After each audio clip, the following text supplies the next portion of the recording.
Assalamualaikum warahmatullahi wabarakatuh. Kami dari kelompok 1 kelas 12 IPS 1 ingin mempresentasikan hasil diskusi kami yang berjudul Perubahan Sosial dan Dampaknya. Perubahan sosial dan dampaknya. A. Perubahan sosial dan dampaknya. Pengertian perubahan sosial secara umum adalah perubahan-perubahan yang terjadi pada masyarakat yang mencakup sistem sosial, termasuk nilai, sikap, dan pola-pola perilaku. Selain itu, perubahan sosial mencakup kebudayaan, seperti kesenian, ilmu pengetahuan, dan teknologi yang menimbulkan perubahan ke arah progres atau regres. 1. Faktor penyebab perubahan sosial. Faktor perubahan sosial yang terjadi di masyarakat dibedakan menjadi dua, yaitu faktor internal dan faktor eksternal.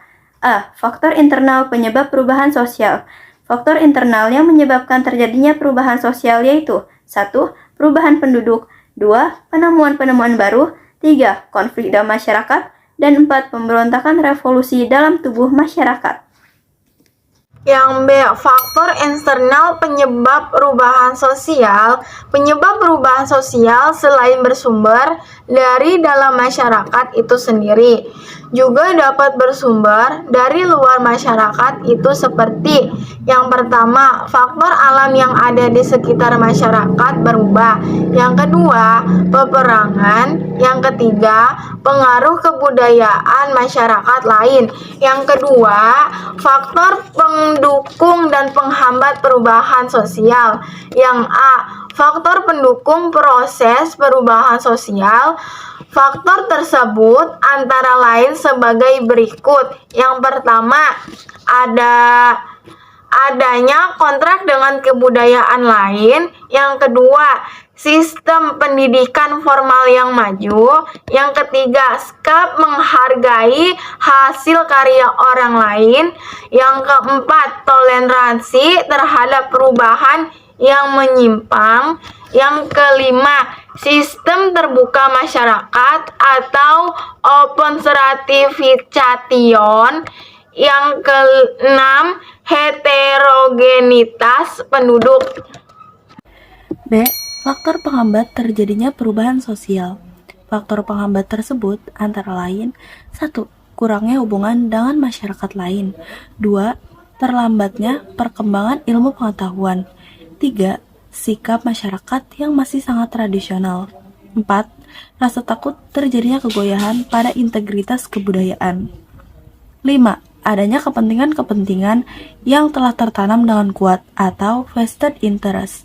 6. Adanya sikap tertutup dan prasangka terhadap hal baru atau asing. 7. Hambatan-hambatan yang bersifat ideologis.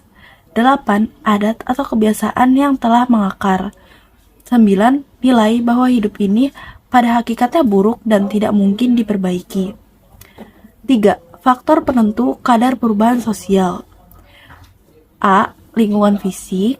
B. Kontak dan isolasi. C. Struktur sosial. D. Sikap dan nilai-nilai. E. Kebutuhan yang dianggap perlu. Baik, saya akan membaca materi yang selanjutnya, yaitu B. Perubahan sosial dan perubahan hubungan antar individu dan antar kelompok. Poin yang pertama, ciri-ciri perubahan sosial. Adapun ciri-ciri perubahan sosial sebagai berikut. A. Dilakukan dengan sengaja. B. Terjadi di berbagai tempat. C. Proses berkelanjutan. D. Sifatnya imitatif. E. Adanya hubungan kausalitas. 2. Proses perubahan sosial, yaitu 1. Discovery, 2. Invention, 3. Invasi, 4. Difusi, 5. Akulturasi dan mesianisme, dan yang keenam adalah asimilasi. 3. Bentuk perubahan sosial. A. Perubahan sosial yang terjadi secara lambat dan perubahan sosial yang terjadi secara cepat. Perubahan secara lambat disebut juga dengan evolusi. Contohnya yaitu 1. Perubahan Indonesia dari negara terjajah menjadi negara merdeka. 2. Peralihan penggunaan minyak tanah menjadi gas. Dan yang ketiga, perubahan kehidupan manusia dari berburu dan meramu menjadi kehidupan yang menetap. Kemudian, perubahan yang terjadi dalam jangka waktu yang cepat. disebut juga dengan perubahan revolusi. Contohnya yaitu 1. Pembangunan jalan layang dan tol. Kedua, perkembangan sarana telekomunikasi. Dan yang ketiga yaitu revolusi politik. Saya akan melanjutkan pembahasannya. Yang B, perubahan sosial yang pengaruhnya kecil dan pengaruhnya besar. Perubahan sosial yang pengaruhnya kecil yaitu adalah perubahan sosial yang berdampak bagi masyarakat, tapi tidak berpengaruh kepada struktur sosialnya. Sementara perubahan sosial yang pengaruhnya besar adalah perubahan sosial yang memiliki dampak besar bagi kehidupan masyarakat. Yang C, perubahan sosial yang direncanakan dan tidak direncanakan. Perubahan sosial yang direncanakan adalah perubahan sosial yang sudah ditata dan dipersiapkan dan direncanakan. Contohnya seperti keluarga berencana.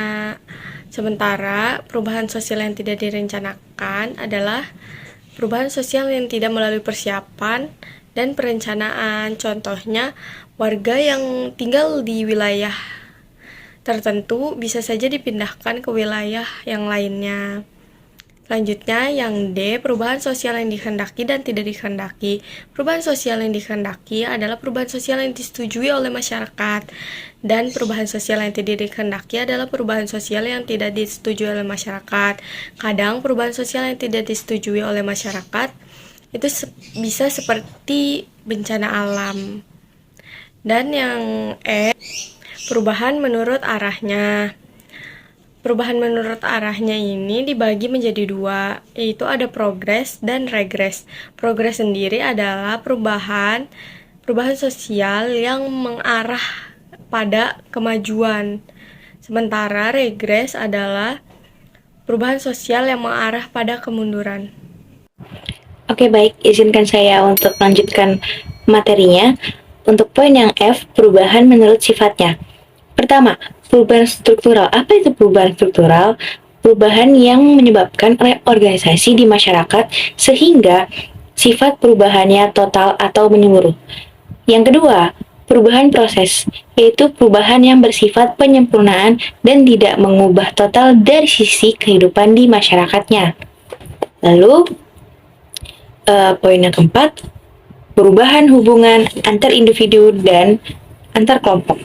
Berikut ini beberapa perubahan hubungan antar individu dan antar kelompok dalam kehidupan masyarakat sekarang yang saat ini, yaitu A. Perubahan struktural, B. Perubahan kualitas masyarakat, C.